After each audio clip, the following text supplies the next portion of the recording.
With us right now, Sam Gupta. Sam, you are the principal consultant, aka the founder of ElevatIQ. Also, you're the host and founder of WBS Rocks. You guys are found on the web at ElevatIQ.com. That's no E, so it's ELEVATIQ.com. Sam, thank you so much for joining us. Thank you so much for having me. I'm super excited to talk to your fun listeners. Yeah, for sure. All right. So high level, what does ElevatIQ do? ElevatIQ is in the ERP and digital transformation business. Now, your listeners might be thinking, what the hell ERP is? So ERP stands for Enterprise Resource Planning.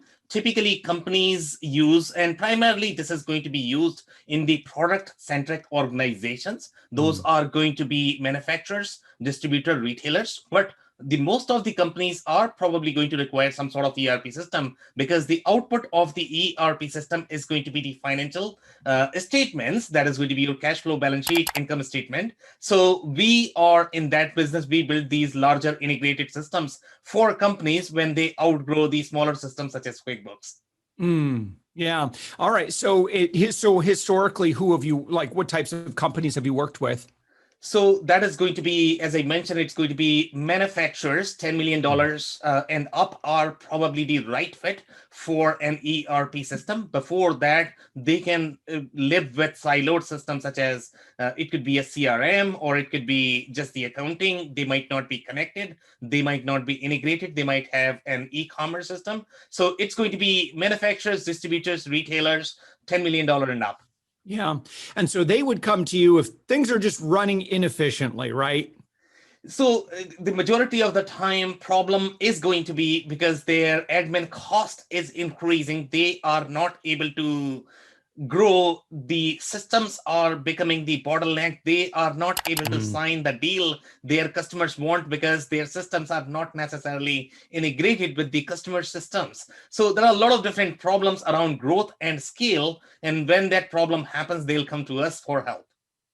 Yeah. So if we're talking about, and let's kind of look at the life cycle of a business in manufacturing and kind of, again, you also work at distribution, retail, and so forth. But kind of take me through the life cycle of, like, let's say when they start, and then what starts happening as they grow and grow and grow, and where might these pain points show up?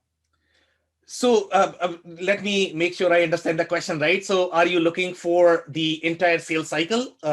No. And I'm more concerned about, so let's say that a company starts off, sales start picking up. They're small company, right? So they start off small, they start growing. Yeah. And at what point are they going to really need to start thinking about an ERP solution? So the best way to think is going to be in terms of the number of people that you are going to have in each of the departments. For example, let's say when a company starts, it's going to be a startup. The majority of the time, founder or CEO, just like ourselves, I don't know, Josh, if you are the founder and CEO of your company, but in most cases, they actually wear multiple hats. They are going to be doing a lot of different things from the operations perspective, from the finance perspective, from the marketing perspective. But as they grow, they are going to add a lot more people. But when they add more people, what is going to happen is each of these people are probably going to be responsible for each of those departments. But when they grow after that point, let's say if a company is going to have more than 10 people in the company, then what is going to happen is your marketing is going to have multiple people. Your operations is probably going to have multiple people. Your finance is going to have multiple people. When you bring those people, they are going to bring their own habits, their own processes. And if you let them loose, then what is going to happen is they are going to create their own systems. So that's the point when you would probably need a standardized system or the process. So everybody is speaking same language, not everybody is trying to create their own countries inside your country. So there are three kind of players that you work with in terms of the software solution to that: Microsoft, Acumatica, and Infor. Can you kind of give us an overview of? So with Microsoft, we're talking Microsoft Dynamics 365, right? Yes. And how's that solution, by the way, compared to the others? Well, so even though we have positioned only 3 solutions on Yeah. our website is not really updated at this point of time, to be honest. Okay, we have been trying to do that. So we get involved in a lot of selection projects. So our goal is going to be to recommend clients which solution they should be choosing. So Mm, ideally, I'm not supposed to be telling you which solution is the best, or I am not supposed to yeah. be having Right. Right. any opinion towards any specific solution. Okay, so in this case, Microsoft 365 is an amazing solution, and so Mhm. are 200 other solutions that are there in the market. Yeah. Everything NetSuite by Oracle. I hear their commercials everywhere. Are they an ERP? they are absolutely an Okay. ERP solution. Yeah, They and are they've got very. a huge ad budget because that's all I hear when Amazon Echo does my morning news. Yes, they definitely have a lot of budget. Obviously, Oracle is a very strong company in terms of their presence and sales and marketing. But there's no doubt that NetSuite is an amazing solution. And as I said, so are other folks. They might not have as much ad budget because they might be spending that money towards their customers. Yeah, that's right. So, can you get into starting to move to more of an ERP, foundation? Can you do this DIY? Well, so that's a very interesting question, and a lot of customers actually struggle with this question a lot. Why can I not do this on my own? One Mm, of the problems with ERP is going to be ERP excels when you have expertise implementing a lot of different ERP systems. So, as I had mentioned, the life cycle of a business, how the business starts. So, if you look at a startup, I mean, they don't necessarily are the expert of the business processes or the scale or the business model. They are simply trying to survive the way they can, mm. till they reach $10 million. Now that becomes your culture, that becomes your processes. So you were not expert of this. It's not that every founder is going to have experience of running, let's say, $100 million company or $200 million company. Otherwise, I don't know why they would start a startup. Sometimes they do, sometimes they don't, right? So this actually becomes the culture. So you need that expertise, somebody who has lived there, who has been there, and they bring that expertise to simplify the business. Because see, if you are looking purely from the tool perspective, from the technology perspective, from the solution perspective, you could probably do it. But then the data point that you need to pay attention to is going to be 70 to 80% of the ERP implementations fail. You are going to hear a lot of stories in media of ERP failure. And the majority of the time, the reason why they fail is because they don't provide the business value the way the business was expecting. If you are implementing this for the first time, most likely it is going to fail even if you hire a consultant, because you Yikes. don't because you don't understand how ERP implementation is going to work and why Yeah. you need to simplify the business before you actually implement the tool. So you could technically do it, but you require a lot of expertise from the market to be able to understand the best practices of what really an ERP implementation is, and how to clean your data, how to clean your processes before you put that into an ERP system. It doesn't matter whether you are going for the marketing heavy NetSuite or you are going Yeah. for something else, but you definitely need to think about simplifying your business before you implement that. Yeah, I mean, I could see where this would be a pretty decent return on investment proposition if we're bringing in a pretty good consultant, right? Because the efficiencies that we could put in place are going to could be potentially a very big money saving opportunity long term. So in case of an ERP, what that does is it's almost like your financial glue. Okay, so it provides a lot of financial control. It provides data points that you need to be able to make decisions. Whether you are launching a new product, whether you are launching a new pricing strategy, the more integrated your processes are, the more connected your processes are, the less manual intervention you are going to have in your processes. So imagine your order to cash process. So when your order starts, we both know, Josh, and I don't know if you do a lot of sales, but in sales, it's all about timing. The sooner you provide the product to your customers, the more they are going to come back to you. The faster you deliver your product to your customers, the more they are going to come back to you, Josh, right? Sure. So that's where the ERP is going to be super helpful in connecting these processes. But again, it's going to be up to the business owners, right? How much they can see, how much they can visualize these processes, how receptive they are in working in simplifying these processes, in working with the ERP consultants. ERP consultants are going to have their own limitations, because if you are not able to see that, or you are not able to listen to them, you might not get the real benefits of an ERP. And that's why a lot of times people complain that, you know what, ERPs are legacy systems, they don't work. They don't work because they are not configured right, typically in our experience. So Sam, you've been at this at the helm of ElevatIQ since 2015, so over 6 years. Congratulations on that. Thank you. Where do you get your customers from? Like, how do you get connected with them? So we have many different marketing channels, and we are really good at building the content as well, and the presence on media. So yeah, so for us, number one channel is always going to be either some of the referral channels that we have. That is going to be these providers in the market. The providers, when I say the enterprise software providers, the companies that are trying to sell their software. In this case, for example, let's say Oracle, SAPs of the world. They provide a lot of business to us. That is number one. Number two is going to be our own inbound and outbound marketing. So we put out a lot of content because these are very expensive purchases. Customers are going to have tons and tons of questions. So we put our content, we put our videos, we have our own podcast, and other than that, we have our outbound team as well that actually go after the customers, the targeted customers, which are going to be manufacturer, distributor, e-commerce companies, and typically our target customers are going to be either CFOs or CEOs. So yeah, so again, it's similar to any other manufacturing or any other tech organization. The way they would prospect, we prospect the same way. Yeah. So tell me about WBS Rocks. What are you doing here? So yeah, I mean, honestly speaking, this is the birth because of COVID.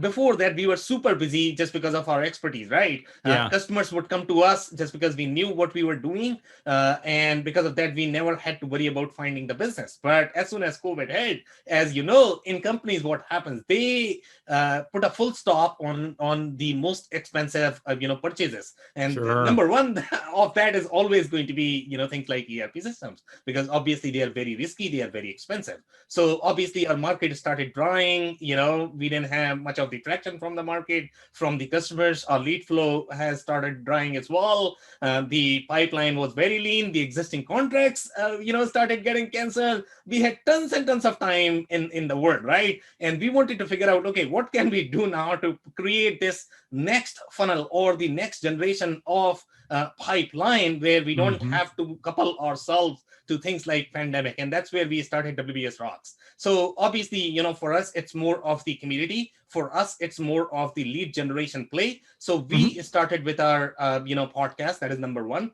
But then we have several different initiatives around the community. So we are providing the community experience to our partners, to our customers, and they are coming to our community and building the tighter relationship. So if they are going to hear any of the conversations around our business, our hope is going to be they refer that to us. So it's really a media brand. It's really community, slightly more open than your commercial arm, which is ElevatIQ. Yeah, I'm a huge fan of this for about any companies. Become a brand journalist. I mean, not only is it a great relationship building tool, but it now allows you to become a center of influence within the space. And, if you show up and you're here to serve and you're here to help, people will appreciate you for that. And, it's not a bad thing to get folks in your industry to love you. honestly speaking, when I used to sell before, and I'm actually going to tell you a story, my approach has always been slightly more educational just because that space we are Yes. in, we cannot afford to be salesy. So the story is, I never trusted in the inbound marketing. And the reason for that is because, we were calling these customers on a daily basis. And my inbound marketer is going to come to me and they are going to tell me that, the customers are going to come to your website. They are going to look at your content. They are going to read the content from the website and they are going to give the business. And I was like, come on, buddy. I am actually calling these customers on a daily basis. I am in touch with them on a daily basis. And you are telling me that, when I'm dialing them, I'm outreaching them and they are not listening to me. They are going to come back to my website and they are going to give me business. That doesn't make any sense. So that's why we didn't do any sort of inbound marketing in the past. But then, as COVID happened, then we started to figure out, okay, how can we build this thought leadership? So as part of the thought leadership, I would say when we started doing this, it was the same sales pitch because, as I mentioned, I was never salesy. I was always educational. Yeah. Then I did not really have the kind of trust that I needed in my organization or in the sales process. But here, when I started doing this content building, you have no idea, Josh, how many customers call us on a daily basis. To be honest, these are the same customers that we were calling on a daily basis, but at that time they did not trust because I came across as a sales guy. Okay, but now the same customers are coming to us and asking for the advice in terms of how to buy this software. Can it be Yeah. Because you've risen above, as opposed to, you're now, like I said, an industry expert. And, if you show people, no, we can remain unbiased, in our recommendation and just provide lots of very authentic, unbiased information that, it's like us, right? So, there are other ways to do what we do. Historically, we've helped, our clients get tons of media coverage, and now we do a lot of work with B2B sales, and there are other things you can do. We happen to do one very specific thing very well. It's not the be all end all for anyone. And so similarly, I'm sure you could have a conversation with someone, and I think folks appreciate that when you say, yeah, I'm not really a fit for this, but I'll tell you what, I know some people that might be a better fit. Let me make the introduction there. I mean, that's just so valuable today. And I think as consumers, and everyone's a consumer, like, we listen for that. Is this person just trying to sell their thing at all costs, or do they really truly care about me? Exactly. Could not agree more. Honestly speaking, we have used all of this media and the content that we are building as part of our sales collateral, because what that provides to our customers is the confidence, as you correctly pointed out, that, this guy is not simply trying to tailor the pitch and trying to sell this offering to me. This is his market positioning. This is how he or she is positioned in the market. And I can listen to the podcast that lives on the internet as opposed to just a sales pitch that is coming in an email or in the phone call, and I have no idea when that is going to change tomorrow because he is trying to close another deal. So yes, this whole idea, the more open you are in your sales process, in your marketing process, the more you position yourself as the open marketer, the more trust your customers are going to have. Truly. We are already getting so much benefit because of what we have done, to be honest. And I have no idea. And people ask us, okay, did you evaluate the ROI of these efforts? And honestly speaking, we did it because of our passion, to be honest, because we had time. If we tried to measure the ROI, then probably we would not be here. But I'm so glad that we did this, because of this, our positioning has changed, our brand value has changed. It's just a different ballgame now. All right. So if you're interested in learning more about the ERP world, the WBS Rocks podcast is also found on the web at, WBS.rocks. And then that's the name of the podcast as well. But Sam, your website, ElevatIQ.com. And so when someone goes there, what should they look for? Are they looking to connect with somebody? Are they looking for any specific information on the what are they doing there? Can you tell me a little bit more? I think they're just curious. So this is someone who's like, hey, we might be a prospective candidate, to start talking about ERP. We're getting to that point in our business where, it's starting to get, we're outgrowing QuickBooks and everything else. Yeah, so I would recommend, checking out our blog. We put up very objective, very educational content there. Check the podcast if they are interested in ERP purchase, and then, if they want to get in touch with us, obviously they can fill out the contact form, and one of the team members will, contact me, and, I'll get in touch with the prospect if they are really interested in working with us, obviously. All right, I appreciate that, Sam Gupta. Again, you're the founder or the CEO of ElevatIQ and also WBS Rocks. Thanks so much for joining us, Sam. Thank you so much, Josh, for having me. I had so much fun.